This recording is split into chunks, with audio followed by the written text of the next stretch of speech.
O Evangelho de Maria, a mulher que venceu o mal, de Gabriele Amor. Quarto dia.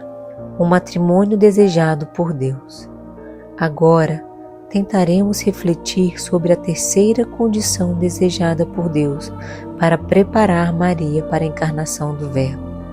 Era preciso que a mãe escolhida, além de imaculada e sempre virgem, fosse esposa. As razões são muitas e algumas muito evidentes. Era necessário uma proteção, uma ajuda, um educador. Era necessário que o Filho de Deus, dando-nos o exemplo de uma vida comum e transcorrida no anonimato, vivesse em uma família exemplar, ainda que diferente, conforme o objetivo de Deus. No entanto, havia também o desígnio de dar cumprimento às profecias messiânicas, segundo as quais o Messias prometido devia ser Filho de Deus. Naqueles tempos, as moças se casavam cedo, com 12 e 14 anos, e os rapazes com 17 e 18 anos. Quando lemos que a filha de Jairo, ressuscitada por Jesus, tinha 12 anos, esse detalhe nos diz simplesmente que era uma menina.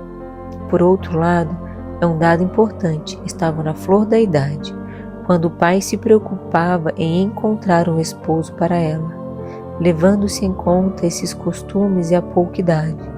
Eram os pais quem arranjavam tudo. No entanto, no momento adequado, eles procuravam uma pessoa apropriada a quem entregar a filha como esposa.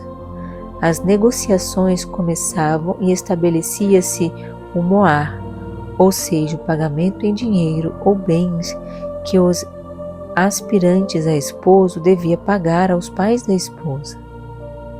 Vejam que não se tratava, como em outros povos, do preço da esposa.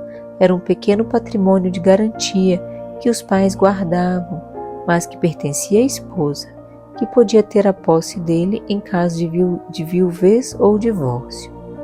Celebrava-se então o matrimônio, que se desenvolvia em duas partes.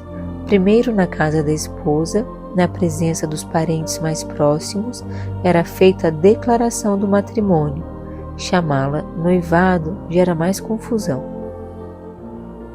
que envolvia todos os efeitos jurídicos. A bênção dos padres conferia um caráter sagrado à simples cerimônia. Um ano mais tarde, enquanto os esposos permaneciam na casa dos pais e o marido preparava a casa para a nova família, eram concluídas as núpcias solenes, ou seja, a introdução da esposa na casa do esposo, com a grande presença de parentes e amigos, uma festa que normalmente durava 7 dias. No caso de Maria e José, as coisas se desenvolveram como os costumes. Não acredito que Maria tenha revelado aos pais o seu propósito de permanecer virgem. Entre os hebreus, quando se tratava de votos particulares, uma mulher deveria pedir a permissão de seus genitores ou do marido. Maria, no entanto, costumava silenciar e entregar-se totalmente ao Senhor, como uma fé heróica, que às vezes, como vemos nessa ocasião e como veremos na Anunciação e também aos pés da cruz, desafia a evidência dos fatos. Pensemos agora em José, o esposo escolhido pelo Senhor com a meditação de seus pais, para aquela que seria a mãe de Deus.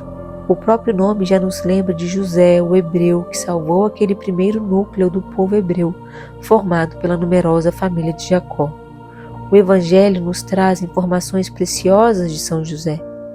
Primeiramente, Mateus e Lucas insistem que pertencia à família de Davi, e esse é um dado relevante. O episódio mais importante da vida do rei Davi se dá justamente quando o Senhor lhe promete uma casa que vai durar para sempre. A profecia foi logo compreendida em seu sentido messiânico, entre outras coisas, porque a importância política da família de Davi nos tempos de Jesus desaparecera havia 500 anos, com Zorobabel. Para nos darem a genealogia de Jesus, Lucas e Mateus nos dão a genealogia de José. Fica claro que a união entre Maria e José é o vínculo que cumpre a profecia que afirma que o Messias seria um descendente de Davi. O verdadeiro modo de indicar José é pai adotivo, pai nutrício ou outras expressões mais comuns. O melhor é chamá-lo pai davídico de Jesus. O Evangelho nos oferece uma segunda informação sobre José, o seu ofício de ferreiro e carpinteiro. Assim, nos familiarizaremos com a condição econômica da Sagrada Família e do próprio Jesus com Maria. Depois da morte de José, um artesão fazia parte da classe média, pobre, mas não miserável. Vivia de seu trabalho cotidiano, que podia contemplar-se com produtos da horta, árvores frutíferas e algum animal doméstico. Mateus nos dá ainda uma terceira informação, qualificando José como um homem justo. O significado bíblico deste termo é muito rico, indica grande retidão, observância plena da lei de Deus, abertura à disponibilidade total para a vontade divina. Não há dúvidas de que os pais dos dois esposos buscariam uma esposa adequada para seus filhos e que o Espírito Santo os guiasse em sua decisão. A condição social de José, um artesão honrado e bom, nos faz compreender também as condições econômicas da família de Maria. Diferentemente dos relatos fantasiosos dos apócrifos que falam de Maria como filha única e herdeira, fica claro que sua família também tinha uma condição modesta. Assim, a vida da Sagrada Família se distinguiria por seu caráter de pobreza decorosa e não de miséria. O povoado que vivem é humilde, assim como o ofício de José e depois o de Jesus.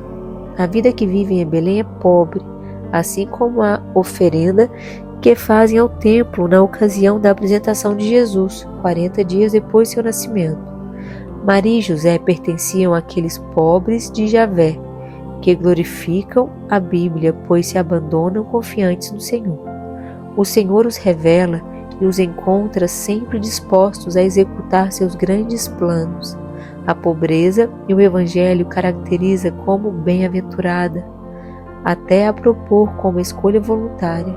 Não é a simples exaltação da pobreza e da miséria, mas o reconhecimento da superioridade dos valores espirituais sobre aquilo que é transitório, coisas tão almejadas pelos homens. É também a fé em promessas divinas e a constante abertura à vontade de Deus, buscada em suas palavras e nas circunstâncias da vida. Reflexões sobre Maria. Não fugiu aos costumes de seu povoado, nem à obediência de seus pais. Soube ver em tudo isso a obra de Deus, apesar das aparências, a evidência dos acontecimentos, ou seja, o matrimônio com José, parecia romper ou anular de todo o seu propósito de entrega total ao Senhor. Não deixou de confiar que o Senhor a ajudaria a observar a virgindade, inclusive no matrimônio, se fosse a sua vontade. Sobre nós, não há dúvidas de que os pais de José fizeram a escolha certa e por isso José ficaria muito feliz. Em um povoado tão pequeno, todos se conheciam muito bem. Não buscaram a riqueza ou valores transitórios, mas a virtude. Não há verdadeiro amor senão na luz de Deus e com o desejo de cumprir a sua vontade, a missão que Ele tem para cada um de nós. A disponibilidade para cumprir a vontade de Deus não permite nos sintamos frustrados, ainda que os acontecimentos nos obriguem a abandonar os nossos projetos e aspirações.